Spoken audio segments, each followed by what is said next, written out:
ਅਗਲੀ ਖਬਰ ਵਿੱਚ ਚਲੀਏ ਯੂਕਰੇਨ ਤੋਂ ਆ ਰਹੀ ਆ। ਯੂਕਰੇਨ ਦੇ ਵਿੱਚ ਇਨਸਾਨੀਅਤ ਦਾ ਤਾਂ ਬਹੁਤ ਕਤਲੇਆਮ ਹੋਇਆ, ਲੋਕ ਬਹੁਤ ਜ਼ਿਆਦਾ ਮਰੇ ਹੈਗੇ ਆ। ਰਸ਼ੀਆ ਨੇ ਮਿਜ਼ਾਈਲਸ ਦੇ ਨਾਲ ਹਸਪਤਾਲ, ਸਕੂਲ, ਅਪਾਰਟਮੈਂਟ ਬਿਲਡਿੰਗ ਸਾਰਿਆਂ ਤੇ ਅਟੈਕ ਕੀਤਾ ਹੈ। ਤੇ ਹੁਣ ਇਹ ਖਬਰ ਆ ਰਹੀ ਆ ਵੀ ਜਿਹੜੇ ਜਾਨਵਰਸ ਆ ਉਹ ਉਹਨਾਂ ਦੀਆਂ ਵੀ ਮੌਤਾਂ ਬਹੁਤ ਹੋ ਰਹੀਆਂ। 100 ਤੋਂ ਵੱਧ ਡੌਗਸ ਜਿਹੜੇ ਕੁੱਤੇ ਆ ਉਹ ਭੁੱਖ ਦੇ ਨਾਲ ਉੱਥੇ ਮਰ ਰਹੇ ਹੈਗੇ ਆ। ਯੂਕਰੇਨ ਦੇ ਜਿਹੜੇ ਸ਼ੈਲਟਰ ਸੀਗੇ ਉਹਨਾਂ ਦੇ ਉੱਤੇ ਵੀ ਅਟੈਕ ਕੀਤਾ ਗਿਆ ਸੀ ਰਸ਼ੀਆ ਵੱਲੋਂ। ਤੇ ਹੁਣ ਕਹਿੰਦੇ ਵੀ ਜਿਹੜੇ ਇਹ ਡੌਗਸ ਆ ਇਹ ਹੋਰ ਮੁਲਕ ਦੇ ਵਿੱਚ ਵੀ ਮੂਵ ਨਹੀਂ ਕੀਤੇ ਜਾ ਸਕਦੇ, ਪੋਲੈਂਡ ਦੇ ਵਿੱਚ, ਕਿਉਂਕਿ ਬਹੁਤ ਲੋਕ, ਹਜ਼ਾਰਾਂ ਦੀ ਗਿਣਤੀ ਨਹੀਂ ਲੱਖਾਂ ਦੀ ਗਿਣਤੀ ਦੇ ਵਿੱਚ ਲੋਕ ਪੋਲੈਂਡ ਦੇ ਵਿੱਚ ਮੂਵ ਹੋਏ ਹੈਗੇ ਆ। ਪੋਲੈਂਡ ਦਾ ਇੱਕ ਲਾਅ ਆ ਵੀ ਤੁਸੀਂ ਕਿਸੇ ਵੀ ਜਾਨਵਰ ਨੂੰ, ਡੌਗ ਨੂੰ ਜਾਂ ਬਿੱਲੀ ਨੂੰ ਤਦ ਹੀ ਪੋਲੈਂਡ ਦੇ ਵਿੱਚ ਲਿਆ ਸਕਦੇ ਜੇ ਉਹਦੇ ਨਾਲ ਉਹਦਾ ਮਾਲਕ ਆਉਂਦਾ ਹੈਗਾ। ਸੋ ਉਹਦੇ ਕਰਕੇ ਪੋਲੈਂਡ ਵਾਲੇ ਜਿਹੜੇ ਡੌਗਸ ਨੂੰ ਐਂਟਰ ਨਹੀਂ ਹੋਣ ਦੇ ਰਹੇ। 100 ਦੇ ਕਰੀਬ ਜਿਹੜੇ ਸਰਵਾਈਵ ਹੈਗੇ ਆ ਡੌਗਸ, ਉਹ ਇੱਕ ਤਰ੍ਹਾਂ ਦੇ ਨਾਲ ਭੁੱਖ ਦੇ ਨਾਲ, ਸਟਾਰਵੇਸ਼ਨ ਦੇ ਨਾਲ ਮਰਨ ਕਿਨਾਰੇ ਆ। ਬੋਰੋਡਾਈਨਕਾ ਟਾਊਨ ਯੂਕਰੇਨ ਦਾ ਹੈਗਾ ਤੇ ਪੋਲੈਂਡ ਤੇ ਉਹਨਾਂ ਨੂੰ ਜਿਹੜੇ ਐਨੀਮਲ ਲਵਰਸ ਹੈਗੇ ਆ, ਜਿਹੜੇ ਜਾਨਵਰਾਂ ਨੂੰ ਪਿਆਰ ਕਰਨ ਵਾਲੇ ਲੋਕ ਆ, ਉਹ ਲੈ ਕੇ ਗਏ। ਇੱਕ ਚੈਰਿਟੀ ਹੈਗੀ ਐਨੀਮਲ ਚੈਰਿਟੀ, ਯੂ ਐਨੀਮਲ, ਉਹ ਲੈ ਕੇ ਗਏ ਕਿਉਂਕਿ ਕਹਿੰਦੇ 300 ਤੋਂ ਵੱਧ ਕੁੱਤੇ ਆਲਰੇਡੀ ਇਸ ਟਾਊਨ ਦੇ ਵਿੱਚ ਮਰ ਚੁੱਕੇ ਹੈਗੇ ਆ। ਪਰ ਬਾਰਡਰ ਤੋਂ ਉਹਨਾਂ ਨੂੰ ਵਾਪਸ ਕਰ ਦਿੱਤਾ ਗਿਆ। ਈਵਨ ਦੋ ਪੋਲੈਂਡ ਦੇ ਵਿੱਚ ਜਿਹੜੇ ਵੈਟਰਨਰੀ ਡਾਕਟਰ ਆ ਉਹ ਤਿਆਰ ਸੀਗੇ ਵੀ ਜਿਹੜੇ ਇਹ ਡੌਗਸ ਆ ਰਹੇ ਆ ਇਹਨਾਂ ਦਾ ਆਪਾਂ ਇਲਾਜ ਕਰਾਂਗੇ।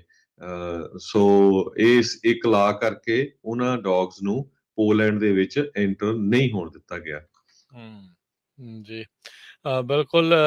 ਜਿਹੜੇ ਜ਼ੈਲੈਂਸਕੀ ਆ ਉਹ ਅੱਜ ਇਹ ਬਿਆਨ ਦੇ ਰਹੇ ਸੀਗੇ, ਕਹਿੰਦੇ ਵੀ ਮੈਰੀਪੋਲ ਦਾ ਜਿਹੜਾ ਇਲਾਕਾ ਆ ਉਸ ਦੇ ਵਿੱਚ 10s of thousands ਲੋਕ ਜਿਹੜੇ ਆ ਹੁਣ ਤੱਕ ਮਰ ਚੁੱਕੇ ਆ। ਹਜ਼ਾਰਾਂ ਹੀ ਲੋਕਾਂ ਦੀ ਮੌਤ ਕਹਿੰਦੇ ਆ ਵੀ ਰਸ਼ੀਆ ਦੇ ਇਸ ਇਨਵੇਜਨ ਤੋਂ ਬਾਅਦ ਚ ਇਕੱਲੇ ਮੈਰੀਪੋਲ ਦੇ ਇਲਾਕੇ ਦੇ ਇਰਦ ਗਿਰਦ ਹੋ ਚੁੱਕੀ ਆ। ਸੋ ਸਥਿਤੀ ਜਿਹੜੀ ਹਰਜੋਤ ਸਿੰਘ ਜੀ ਉੱਥੇ ਕੋਈ ਬਹੁਤੀ ਚੰਗੀ ਜਿਹੜੀ ਉਹ ਨਹੀਂ ਆ ਰਹੀ। ਉੱਧਰ ਯੂਰਪ ਦਾ ਮੁਲਕ ਆਸਟਰੀਆ, ਜਿਹੜੇ ਉਸਦੇ ਜਿਹੜੇ ਚਾਂਸਲਰ ਆ ਉਹ ਕਹਿੰਦੇ ਆ ਵੀ ਪੁਤਿਨ ਨੂੰ ਸ਼ਾਇਦ ਮਿਲਣਗੇ। ਸੋ ਕਹਿੰਦੇ ਵੀ ਉਹ ਮਿਲ ਕੇ ਪੁਤਿਨ ਨੂੰ ਸ਼ਾਇਦ ਇਹ ਕਹਿਣਗੇ ਵੀ ਰਸ਼ੀਆ ਤੁਸੀਂ ਜਿਹੜੇ ਆ ਉਹ ਯੂਕਰੇਨ ਨੂੰ ਲੋਸਟ ਕਰ ਚੁੱਕੇ ਆ, ਉਸ ਨੂੰ ਤੁਸੀਂ ਹਾਰ ਚੁੱਕੇ ਆ। ਉਧਰ ਰੂਸ ਨੇ ਇਹ ਅਪਡੇਟ ਦਿੱਤੀ ਆ ਵੀ ਉਹ ਆਪਣੇ ਮਿਲਟਰੀ ਆਪਰੇਸ਼ਨ ਨੂੰ ਯੂਕਰੇਨ ਦੇ ਵਿੱਚ ਨਹੀਂ ਰੋਕਣਗੇ ਪੀਸ ਟਾਕਸ ਦੇ ਲਈ ਵੀ। ਜੇ ਗੱਲਬਾਤ ਵੀ ਜਿਹੜੀ ਉਹ ਹੁੰਦੀ ਆ ਉਸ ਦੇ ਵਿੱਚ ਉਹ ਨਹੀਂ ਰੋਕਿਆ ਜਾਊਗਾ। ਉਧਰ ਨਾਟੋ ਦੇ ਦੁਆਰਾ ਜਿਹੜੀਆਂ ਜੰਗੀ ਖੇਡਾਂ ਆ ਉਹ ਐਲਾਨੀਆਂ ਗਈਆਂ ਆ ਵੀ ਯੂਕਰੇਨ ਦੇ ਨੂੰ ਲੈ ਕੇ ਆਲਰੇਡੀ ਆਪਾਂ ਦੇਖਿਆ ਵੀ ਕਿਸ ਤਰੀਕੇ ਦੀ ਸਥਿਤੀ ਬਣੀ ਪਈ ਆ। ਪਰ ਬਾਲਟਿਕ ਵਾਰ ਗੇਮਸ ਆ ਉਹ ਖੇਡੀਆਂ ਜਾਣਗੀਆਂ। ਉਹਦਾ ਮਕਸਦ ਇਹੀ ਹੁੰਦਾ ਆ ਵੀ ਇੱਕ ਆਪਣੀ ਪਾਵਰ ਪਲੇ ਹੁੰਦਾ ਆ, ਦਿਖਾਉਣਾ ਹੁੰਦਾ ਵੀ ਸਾਡੀ ਜਿਹੜੀ ਮਿਲਟਰੀ ਦੀ ਕਿੱਡੀ ਤਗੜੀ ਜਿਹੜੀ ਆ ਉਹ ਸ਼ਕਤੀ ਹੈਗੀ ਆ। ਸੋ ਹੁਣ ਦੇਖੋ ਅੱਗੇ ਕੀ ਬਣਦਾ। ਹਰਜੋਤ ਸਿੰਘ ਜੀ ਯਾਦ ਹੋਣਾ ਰਸ਼ੀਆ ਦੀ ਇੱਕ ਜਰਨਲਿਸਟ ਜਿਹਨੇ ਲਾਈਵ ਬ੍ਰੌਡਕਾਸਟ ਦੇ ਵਿੱਚ ਵਾਰ ਨੂੰ ਖਤਮ ਕਰਨ ਦੇ ਲਈ ਆਖਿਆ ਸੀ। ਅੱਜ ਜਰਮਨੀ ਦੇ ਇੱਕ ਟੀਵੀ ਚੈਨਲ ਨੇ ਉਸ ਜਰਨਲਿਸਟ ਨੂੰ ਹਾਇਰ ਕਰ ਰਿਹਾ ਆ।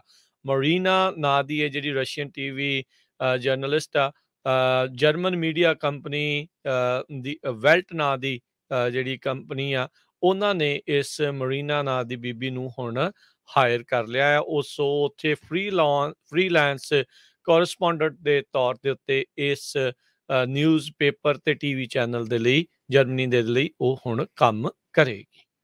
ਜੀ।